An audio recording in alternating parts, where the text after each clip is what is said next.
నాకు నమ్మకం కలిగిస్తున్నారు. నాకు ప్రభుత్వం మీద నమ్మకం, అన్ని రకాలుగా నాకు పనులు జరిగిపోతున్నాయి. ఒకవేళ ముద్దాయిలు తప్పించుకుంటే మాత్రం నేను విడిచిపెట్టాను సార్.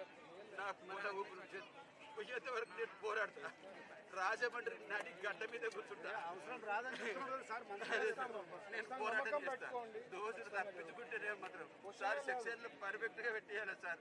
తప్పించుకునే సెక్షన్లనే కాదు, సెక్షన్ పక్కాగా process, lawyer, documents, presentation, judge దగ్గర పోయినప్పుడు ఫ్లో ఇవన్నీ కరెక్ట్ గా జరుగుతాయి, న్యాయంగా. అక్కడ ఎస్పీ గారు, కలెక్టర్ గారు అన్ని చెప్పారు. నేను పాయింట్ పెట్టి చూసి వచ్చాను, విజువల్స్ చూపించారు.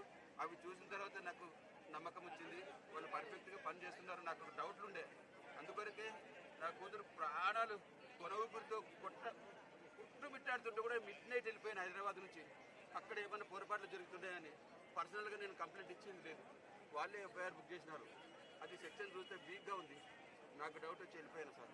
కంప్లైంట్ చేయడానికి వెళ్ళినా మళ్ళీ యాడ్ చేస్తాము, మీరు ఇబ్బంది పడొద్దండి, అన్నీ పర్ఫెక్ట్గా చేస్తామని చూపించినారు సార్. అంతా టైం టు టైం మాల్లో ఎంట్రీ, ఎగ్జిట్, కెమెరాస్ అన్నీ చూపించినారు. కలెక్టర్ గారు పిలిచి, ఎస్పీ గారు పిలిచి దాని గురించి వివరంగా చెప్పిన తర్వాత నాకు నమ్మకం కలిగింది. పోలీస్ యాక్షన్ పర్ఫెక్ట్గా ఉంది. రాజకీయంగా పెద్దలు సార్, మిమ్మల్ని నేను విమర్శించలేదు, మీ ఎంట తిరిగినోండి నేను, మీకు తెలుసు కదా సార్, మీకు వర్క్ చేసినోండి. ఇది మన ప్రభుత్వం, మన వాళ్ళు ఎవరు స్పందించలేదు. నేను క్వశ్చన్ చేసిన వాళ్ళని ఇప్పుడు స్పందించినారు. నాకు నమ్మకం వచ్చింది సార్. మీకు తెలుసు కదా సార్, నేను మీ పేరు నేను అసలు వాడలేదు, ఎందుకంటే మిమ్మల్ని నేను ఇంటి మనిషిగా చూస్తాను సార్. అక్కడ పేరు కూడా నేను అడగలేదు, చెప్పలేదు. ఫాలో అప్ లో ఉంటా కంటిన్యూస్లీ, ఎక్కడ ఏమన్నా ఉన్నా అక్కడ ఆదిరెడ్డి గారితో ఫాలో అప్ లో ఉంటా కంటిన్యూస్ గా. ఎమ్మెల్యే గారు ఇక్కడ కూడా మీకు పొరపాటు కాకుండా డోంట్ వరీ, సరే సార్. గవర్నమెంట్ అండగా ఉంటుంది. చంద్రబాబు గారు నిన్న కూడా రివ్యూ చేశారు. Continuously monitor ensure justice is properly. Minister గారు, హోమ్ మినిస్టర్ గారు అందరూ మాట్లాడిన తర్వాత వాళ్ళు ఎలా యాక్షన్ తీసుకుంటారో, ఏం చేయబోతున్నారో నాకు అప్పుడు అంటే అంతకుముందు నాకు ఏం తెలియదు సార్, అసలు పట్టించుకోవట్లేదు అనుకుంటాను సార్.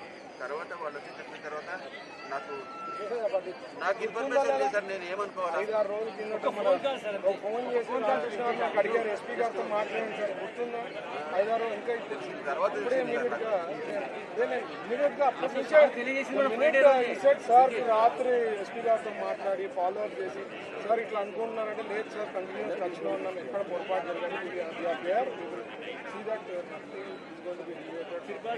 ఇన్సూరెన్స్ లో పడే పరిస్థితి లేదని కూడా చెప్తాను. Take care sir. మీ దగ్గర పిలుచుకొస్తాను సార్, సార్ మీ పేషీ పిలుచుకొస్తాను సార్. వెంకటేష్ గారు గవర్నమెంట్ నుంచి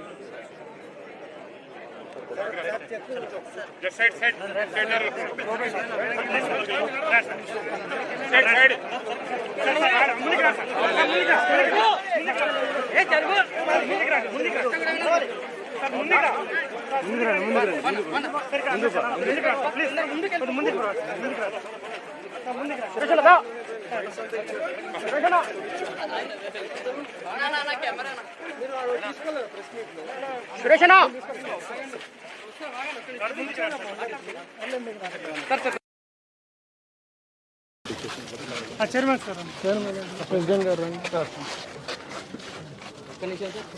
చెప్పండి.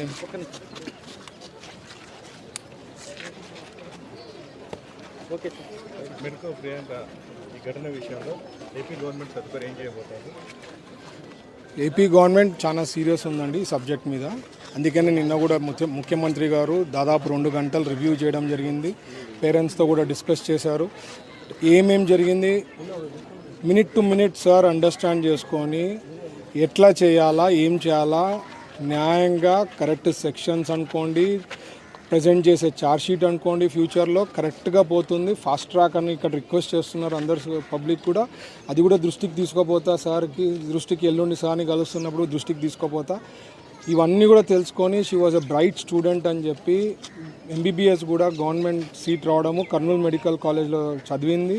ఇక్కడ పీజీకి కూడా గవర్నమెంట్ సీట్ రావడం మంచి బ్రైట్ స్టూడెంట్ అనే ఉద్దేశంతో సార్ వీళ్ళు పేరెంట్స్ మాకు అడగలేదండి, మాకు డబ్బులు కావాలా ఇది కావాలి, వాళ్ళు అడిగిందంతా ఒక్కటే సార్ వాళ్ళ కల్ప్రిట్స్కి కరెక్ట్ శిక్ష పడాలా, మాకు అదొక్కటి ఎక్కడ మిస్ కాకుండా ఇన్ఫ్లుయెన్స్ ఎవరు చేయకుండా పక్కా కావాలనేదే వాళ్ళ request.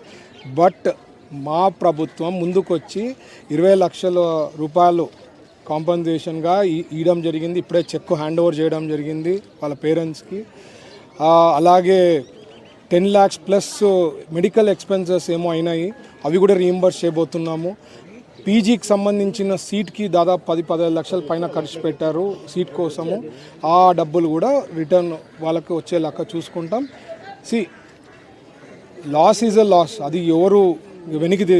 What ever best we can do from government side, Chandrababu గారు మా ప్రభుత్వం సైడ్ నుంచి వీఆర్ డూయింగ్ అవర్ బెస్ట్. ఒకటి అట్ ఎనీ కాస్ట్ శిక్ష, పెద్ద శిక్ష పడాలనేది ఉంటుంది. బట్ దానికి కావాలంటే కరెక్ట్ డాక్యుమెంటేషన్, ప్రూఫ్లు కానీ ఇవి కానీ కరెక్ట్గా ఇవ్వాలి. అండ్ టైమ్లీ వాళ్ళు ఇచ్చినప్పుడు తీర్పులు ఉంటాయి కదా, ఎవ్రీ వీకో లేకపోతే మంత్లీనో, అవి కరెక్ట్గా ప్రాసెస్ అయ్యేలాగా చూసుకోవాలి. అవి మేము ఖచ్చితంగా మానిటర్ చేస్తాం. జడ్జికి కూడా రిక్వెస్ట్ చేస్తాం, ఇది రేర్ ఆఫ్ ద రేరెస్ట్ కింద కన్సిడర్ చేసి ఉరి తీయమని చెప్తాము, లేకపోతే లైఫ్ సెంటెన్స్ పడేలాగా చూస్తాం. We will put all our efforts. But finally judgement అనేది జడ్జి చేతిలో ఉంటుంది. వీ విల్ మా సైడ్ నుంచి ఎక్కడా కూడా ఎవరు ఇన్ఫ్లుయెన్స్ చేయకుండా, ఎవరు ఏమి మిడిల్ చేయకుండా డాక్యుమెంట్స్లో కానీ ప్రూఫ్లలో కానీ we will ensure perfect flow is there, perfect proofs are submitted to the court. పునరావృతం కాకుండా ఏం చేయబోతున్నారు? ఇది కొంతమంది ఉంటారండి సొసైటీలో పనికిరాని వాళ్ళు. అందుకనే ఈ శిక్ష పడితే, ప్రాపర్గా శిక్ష పడితే మిగతా వాళ్ళు కూడా ఆలోచన చేస్తారు. తాగి డ్రంక్ అండ్ డ్రైవ్ చేయడంలో ఇట్లా తిక్క పనులు చేసో, లేకపోతే ఆయన డ్రింక్ చేసి డ్రైవ్ చేశాడా, లేకపోతే ఇంకేమనేది investigation has to be done. అప్పుడు మనకు క్లారిటీ వస్తుంది. శిక్ష పడేది మోస్ట్ ఇంపార్టెంట్. శిక్ష పడే లెక్క చూసుకునే బాధ్యత మేము పక్కాగా ఇస్తాం, ప్రూఫ్లతో ఇస్తాం. బాగా